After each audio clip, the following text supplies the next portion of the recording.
ह्या इंडस्ट्रीमध्ये सगळ्यात जास्त फेल्युअर रेट आहे तसं बघायला गेलं तर बाकी बिझनेसेसच्या मानाने. तर काय चुकतं लोकांचं ज्याच्यामुळं एवढे हॉटेल्स, रेस्टॉरंट्स उघडलेले ठपाठप बंद पडतात किंवा बऱ्याच जणांचं 4-4, 5-5 वर्ष प्रॉफिट निघत नाही, चालत नाही. काय चुका होत असतात? यांच्या चुका बेसिकली या आहेत, थोडासा यांचा अभ्यास कमी पडतो. काही त्यांचे स्वतःचे विचार असे असतात, की माझी आवड आहे, मला जेवण बनवायला आवडतं किंवा मी फूडी आहे वगैरे असे जे कन्सेप्ट असतात. पण ह्या सगळ्या ज्या गोष्टी आहेत, ह्या एक रेस्टॉरंटचा व्यवसाय करण्यासाठीच्या उपयुक्त गोष्टी नाही आहेत. व्यवसाय करण्यासाठी लागणाऱ्या ज्या गोष्टी आहेत, जसं तुम्हाला त्या व्यवसायाचं ज्ञान हवं आहे, कौशल्य हवं आहे, त्यानंतर व्यावसायिकता तुम्हाला यायला हवी, बिझनेस अक्युमन आपण ज्याला म्हणतो, ती तुम्हाला यायला हवी. त्यानंतर त्यातले डिटेलिंग सगळं माहिती पाहिजे तुम्हाला. त्यानंतर सगळं सोर्सिंग तुम्हाला माहिती पाहिजे, की तुम्हाला ह्या वस्तू कुठून मिळणार आहेत. स्टाफ समजा जर आणायचा आहे, तर स्टाफ कुठून आणणार आहोत आपण, शेफ कुठून आणणार आहोत, त्यांना ट्रेनिंग कसं देणार आहोत, सिस्टीम्स काय आहेत, प्रोसिजर्स काय आहेत, इथले फॉर्म्स काय आहेत, फॉर्मॅट्स काय आहेत आणि ह्या सगळ्या कंट्रोल सिस्टीम्स काय आहेत ह्या व्यवसायामधल्या, ह्या सगळ्या तुम्हाला माहिती असणं अपेक्षित आहे. ह्या माहिती तुम्हाला कधी होतील?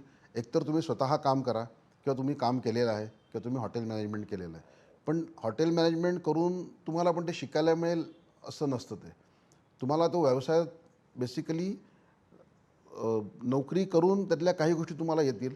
आता नोकरी पण केल्यानंतर कसं होतं, की तुम्ही एका पर्टिक्युलर डिपार्टमेंटला तुम्ही काम करता. शेफ हा फक्त किचनमध्ये काम करतो. तो सर्व्हिसमध्ये काम नाही करत. वेटर किंवा मॅनेजर जो असतो फक्त बाहेरच्या एरियाला काम करतो, त्याला किचनचा अनुभव नसतो. मग अशा वेळेला तुम्हाला दोन्ही एरियाचं नॉलेज कसं येणार? तर मग अशा वेळेला तुम्ही असा माणूस घेणं, की ज्याला या दोन्ही एरियांचं नॉलेज आहे किंवा ज्याचा या इंडस्ट्रीमधला एवढा अनुभव आहे, की जो तुम्हाला त्यातनं त्याचा अनुभव शेअर करू शकेल आणि गाईड करू शकेल.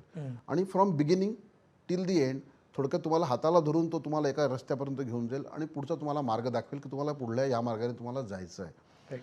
त्याच्यावरनं तुम्ही जर पुढे त्या मार्गाने जर गेला, तर सक्सेस हा नक्कीच चांगला असतो. त्याला काही हे नाही आहे. आणि बरेच रेस्टॉरंट मी जसं म्हटलं, की 5-5 वर्षांना प्रॉफिट होत नाही किंवा ते बंद होतात. त्याचं कारण असं आहे, की त्यांचं फायनान्शियल प्लॅनिंग ते बरोबर केलेलं नसतं. कारण ह्याला बाकी व्यवसायांप्रमाणेच ह्याला पण तेवढंच फायनान्शियल प्लॅनिंग हे फार महत्त्वाचं आहे.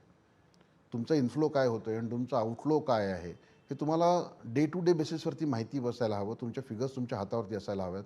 तुमचे लूपहोल्स कुठे आहेत? कुठे-कुठे तुमचे खर्च वाढतायत? आपल्याकडे मराठीमध्ये एक म्हण आहे, "आंधळं दळतं आणि कुत्रं पीठ खातंय." तर बरोबर. तसं ह्या इंडस्ट्रीत सगळ्यात जास्ती ते आहे.